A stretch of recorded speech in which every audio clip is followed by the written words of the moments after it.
નમસ્કાર મિત્રો, આપ સૌનું સ્વાગત છે। હવે આજે આપણે ધોરણ 10 ગણિતની અંદર પ્રકરણ 13 આંકડાશાસ્ત્રની અંદર જે મોસ્ટ આઈએમપી દાખલા ભણી રહ્યા છીએ એમાંથી આજે એક દાખલો જોવાનો છે। જુઓ, વિદ્યાર્થીઓના એક સમૂહે એક વસ્તીમાં 20 પરિવારની સભ્ય સંખ્યા પર સર્વેક્ષણ હાથ ધર્યો। તેનાથી પરિવારના સભ્યોની સંખ્યા માટે નીચેનું આવૃત્તિ કોષ્ટક બન્યું। આ માહિતીનો બહુલક શોધો। દોસ્તો, બહુલક શોધવાનો છે। આ મોસ્ટ આઈએમપી દાખલો છે, બરાબર।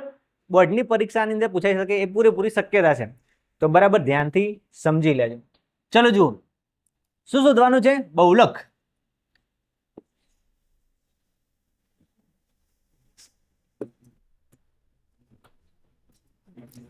ઓકે, તો બહુલક કેવી રીતે શોધીશું? શું એમાં કોષ્ટક બનાવવાનું હોય છે? બહુલકની અંદર કોષ્ટક બનાવવાનું હોતું નથી। તો સૌથી પહેલા આપણે બહુલકનું સૂત્ર લખીશું। બહુલક z બરાબર, બોલો, L પ્લસ કૌંસમાં F1 minus F0 by 2F1 minus F0 minus F2 ગુણ્યા H, બરાબર। ચલો, સૂત્ર આપણે બધાને આવડે છે, એકદમ ઈઝી। ચલો લિસ્ટ બનાવી લઈએ। કઈ કઈ વસ્તુ જોઈશે? Z જોઈશે? ના, એ તો શોધવાનો છે। પછી L કેવી રીતે શોધીશું? યાદ કરો,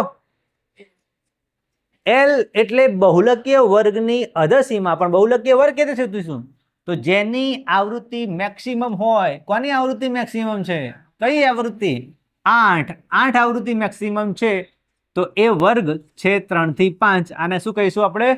બહુલકીય વર્ગ, લકી માણસ, લકી વર્ગ। એની અધસીમા કેટલી? 3। તો L ની કિંમત કેટલી લઈશું? 3। ચલો હવે F1, F0 અને F2 આ શું થશે? આ શું થશે? F0, આ F1 અને આ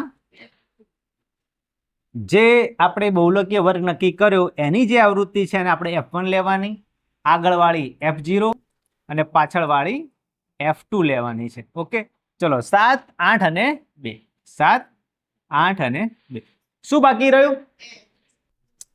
વર્ગ લંબાઈ h કેટલી થશે? 2, 2, 2, 2। ચલો કિંમત મૂકી દઈએ। L ની કિંમત 3 પ્લસ કૌંસમાં F1 માઇનસ F0। F1 કેટલા? 8 માઇનસ F0 કેટલા? 7 છેદમાં 2F1 એટલે 8 દુના 16 માઇનસ F0 7 અને માઇનસ F2 2 ગુણ્યા h થશે 2। ઓકે, ચલો 3 ના 3 પ્લસ નો પ્લસ, 8 માંથી 7 જશે તો 1, 16 માંથી 7 જશે તો 9, 9 માંથી 2 જશે તો 7। ઓકે, ગુણ્યા 2। ચલો હવે છેદ ઉડતા નથી, તો 2 એકા 2 અને નીચે 7। 3 ના 3 પ્લસ 2 એકા 2 અને નીચે 7 એકા 7, તો 2 ને આપણે 7 વડે ડિવાઈડ કરીશું। ચલો, ભાગ ચાલતો નથી, શું લગાવીશું? 0 અને અહીંયા 0। 7 નો ઘોડ્યો 21 સુધી, 7 એકા 7, 7 દુ 14, 7 તારી 21 થઈ જશે, તો 20 માંથી 14 જશે તો 6, ભાગ ચાલશે નહીં। તમે શું લગાવશો? 0। 7 નો ઘોડ્યો 60 સુધી, 70 49, 7 8 56, બરાબર। 60 માંથી 56 જશે તો આવશે 4, ભાગ ચાલતો ને લગાવો 0। 7 નો ઘોડ્યો 7 છંગ 42 થઈ જશે, એટલે 7 પંચા 35 લેવાના, આગળ કરવાની જરૂર નથી। તો 0.285 પ્લસ એમાં 3 ઉમેરો તો શું થશે? 3.285। આ આપણો બહુલક Z આવી ગયો છે।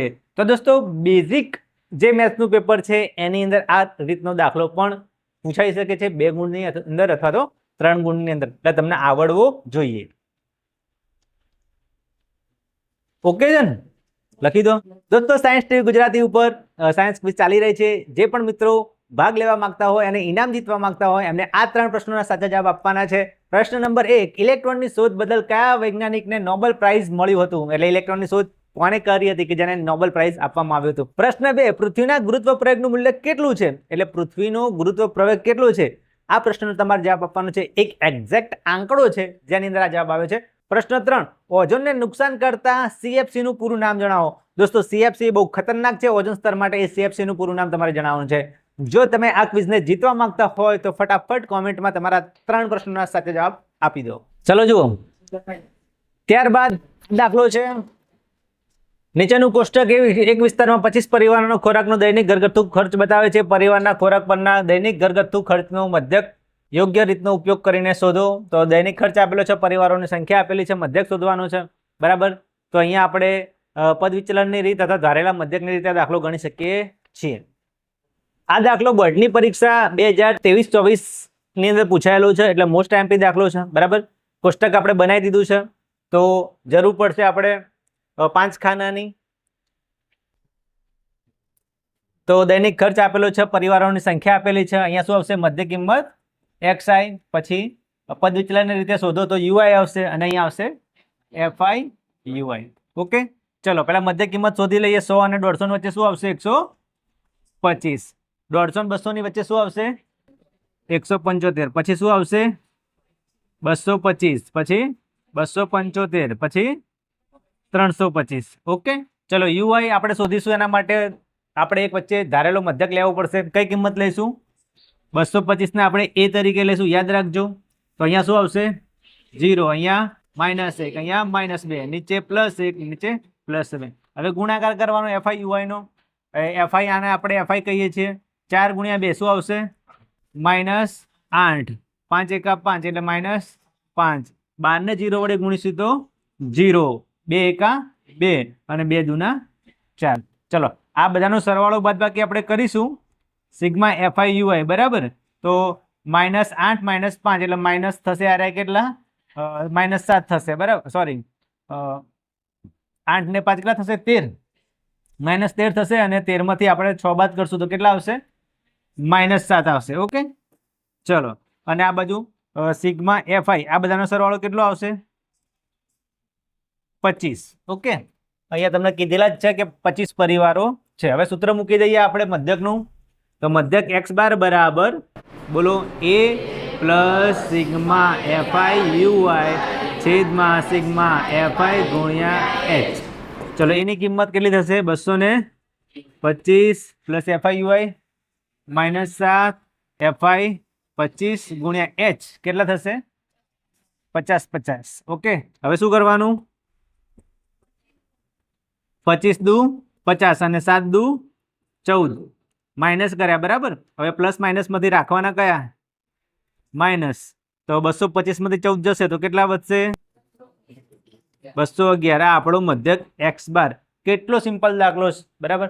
આવો દાખલો પણ પૂછાઈ શકે છે, તો તમે નોટબુકમાં ઉતારી લો.